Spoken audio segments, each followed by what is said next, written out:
Hello and welcome to my channel. I'm so excited to have you here today. I'm talking about the metal element out of traditional Chinese medicine, and I'm sharing what the metal element personality looks like, what are their default emotions, what are their kind of default or more vulnerable aspects in their body, and how you would recognize whether you're a metal, whether you have a friend who is a metal, because this video will give you all the information you need to do that. I'm Dr. Leonie Morris. I'm an energy psychologist and an energy medicine practitioner. And this series of videos is all about balance. So whatever element you are, and there are 5 elements. If you don't know too much around the 5 different elements, go back to the beginning of the series and find out all about the different elements of earth, water, wood, fire, and metal. We still have one more to go after this, so metal is our 4th one. The final one for us is going to be wood. But metal is important to me because I am a secondary metal. I'm a fire metal. And my mum is a very strong metal. So I grew up with a lot of metal influence in my life, in my personality. For people out there that you might know who are metals, just to give you an immediate guide, think of Gandhi, visionary, on a singular path, tall, svelte, generally very spare in their flesh. Or Angelina Jolie, tall and svelte, again on a singular path, quite unique, visionary. These are the people who have very high ideals, high perfections. They can often be on a spiritual path. They know and have clear values that they live to. They tend to be less interested in drama, less interested in what other people are up to, and oftentimes they can get a little bit aloof.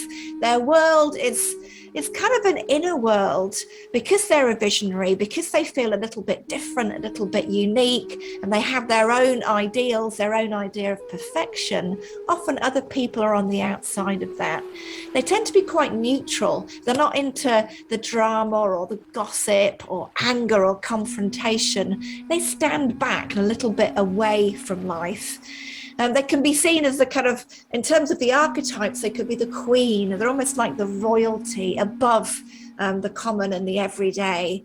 They can be the alchemist because I started talking about metal at the very beginning of this series because the season for the metal element is autumn or fall, and it's the time of transformation, of alchemy, when we let go of what's no longer needed, let go of old patterns and old habits, and hold on to only what's precious. And that's why I always remember metal as being the time of autumn, because it's holding on to precious things like precious metals.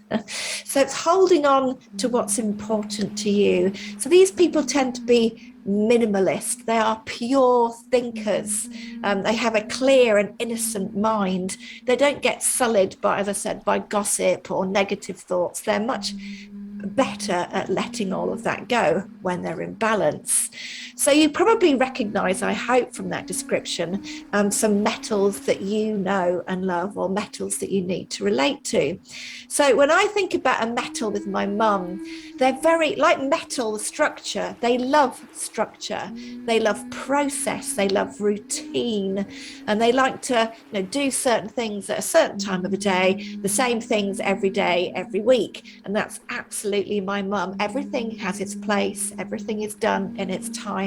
They're not necessarily fastest workers, but they absolutely get into the zone and tick off their tasks one by one. Nothing can distract them. They're very, very kind of singularly focused. If a job needs doing, they are a great person to get it done. They're always about, focus on delivery, focus on perfection, get it done. People are not distractions to a metal. They're very much into doing what they feel is important, what they need to get done. I'm trying to think of a contrast here. So we haven't talked about wood yet, but a wood is another very practical element. So wood, like metal, is strong and it can look like it needs a structure. So obviously we build houses, homes, bridges, roads using metal and also using wood. So they're both very into structure and they're both very practical elements. And those are the features that you will see when you are experiencing a strong metal element. But the different thing is between metal and wood is that metal tend to be more austere, more minimal, less kind of involved and connected with their outside world. So a wood loves to be in connection, loves to create. And when they're kind of confronted with something, they won't stand back and maintain a neutral presence. They're more likely to get passionate and a little bit angry about things. But let's stick with metal. They tend to sometimes seem aloof and austere because they don't express their emotions. So my mum loved us. We know that now, but we didn't necessarily know as children because she wasn't into hugging or, looking after us. So if you'd fallen over and scraped a knee, we didn't get a hug. We normally got a slap because she, in her metal way, was teaching us to be strong, showing us that we could be our own support, that we didn't need anyone outside of ourselves because she didn't need anyone outside of herself. And a metal, when they're grieving, has been interesting to me. So I lost my dad a year ago, and a metal will not show their emotions. So some people may assume that they're not grieving, they're not upset, they're not affected emotionally by what's changed. Actually, they will perceive their own expression of sadness or grief as a weakness. So they tend to keep their emotions inside.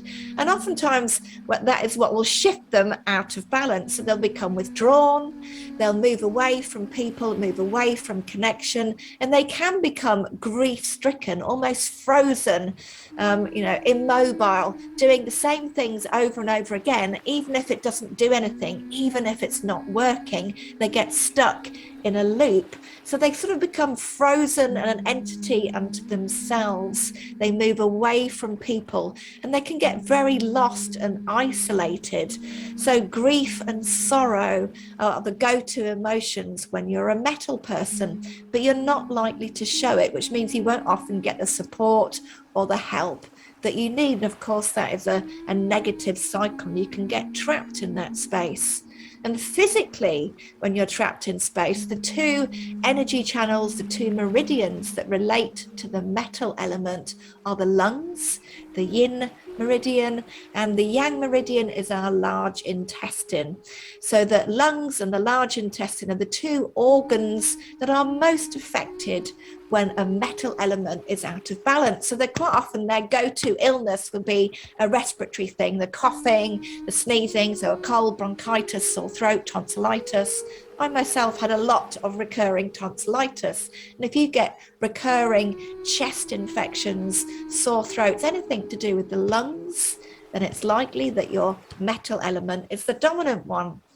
Or if you get constipated, which tends to be the metal out of balance, because whilst a metal imbalance is good at letting go at what no longer serves, holding on to what's precious, when they're out of balance, they rigidly hold on to their comfort zone. They just won't let go. And with your large intestine, that's holding on, that's getting constipated because you want to have that feeling of in control when really you're not in control. So it's that kind of rigid sticking to the stubborn idea that this is what's right, I know what's right, this is me.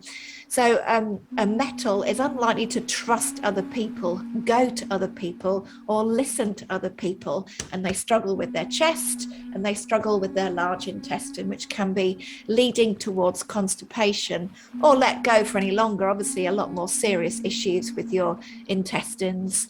So don't let that be a problem for you. If you're a metal or you know a metal, get connected to those clues, realize what your emotional states are, the go-to states when you're falling out of balance. So when you're feeling like you want to get into your cave, you want to isolate, when you're stubborn and you're not listening, when you feel grief-stricken but you won't let anyone know, when you don't trust talking to someone else, actually That's exactly the opposite of what you need to be doing.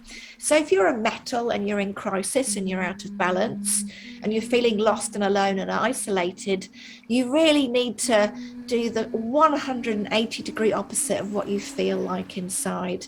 So a metal needs to be warmed by a fire. So if you know a fire personality, go and have some fun, connect with some people, get on the phone, get out into the external world. So a metal doesn't really get much from being outdoors. They're the ones who kind of lock the door and close themselves off. So my brother, my twin brother, is another metal, and he has a job in the Royal Navy as a submariner. He's an officer in a submarine. And of course, you couldn't get more closed off and isolated from people. So as an officer, he, even before he got his dolphins, which is the equivalent of wings in the Air Force, he would sleep in the torpedo shaft because he wasn't allowed to sleep with the officers and he wasn't allowed to sleep with the rank and file. So he had to sleep in a torpedo tube. And actually that was perfect for a metal, away, alone, doing their own thing in their own head.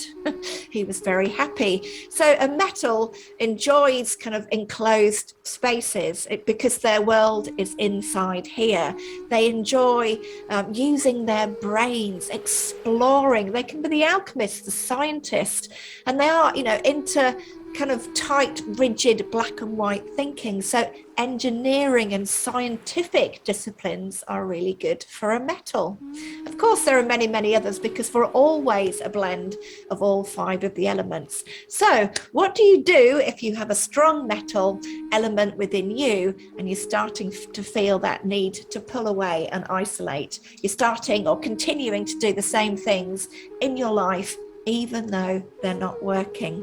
Well, I've already shared one exercise. I shared it in the first video of this series. So I'll put a link up here so you can go back and use that one. But I do want to share a second exercise with you all today. And this is the metal yin-yang loop. So I've shared yin-yang loops in all of the other elements. And as you'll know, if you've gone through the entire series, thank you for listening. But the yin-yang loop is literally connecting the energy of the 2 meridians that are part of that element. And when you connect the energy, you're igniting the flow. You're getting that circular, eternal flow. You're getting the energy to flow as it should do in beautiful patterns, in expansion, so that the best parts of the metal element, the serenity, the wisdom, the alchemy, the kind of royal bearing, the ability to be calm under pressure, all those amazing metal qualities can be yours when you're in balance. So let's do this flow. We're going to be working with the yin, which is the lung, and the yang, which is the large intestine. And we start with the yin. So we're literally tracing the channel from our shoulder, down our arm, and off the thumb. And then we're going up the forefinger, up the top of the arm, and to the nose, and back down, off the thumb, forefinger, up the neck, from the nose, back down. It's a really, really simple loop. Gets you out of that circular thinking. Helps you realize it's good to stay connected with people. Let's do the other side. From our shoulder, down the arm, off the thumb, up your forefinger, up your neck, to your nose, and back down. It's one of the quickest loops to do. And it's so soothing, helping you find your balance, helping you to connect. Sorry, I'm doing this the wrong way around. So it's down from the thumb, down from the arm, off the thumb, up the forefinger, up to your nose, back down, off the thumb, up the finger. Can't talk and do it at the same time, that's my problem. But it's a very, very beautiful loop.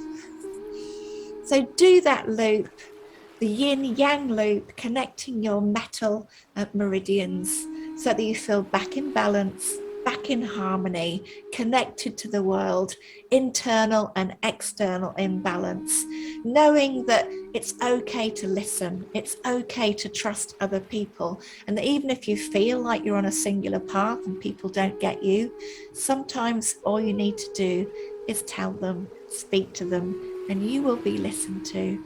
So enjoy that. Let me know how you get on, if you're a metal or if you recognize your friends in that description. And please like and subscribe. I'd love for more people to see this. It's absolutely my mission, my singular path as a metal, to allow more people to be responsible for their own health and well-being. Because when we do these things, when we correct our energy, we're putting ourselves back into balance, back into harmony, back into physical and emotional well-being. Because if you change your energy, you change your life. Thank you so much for listening.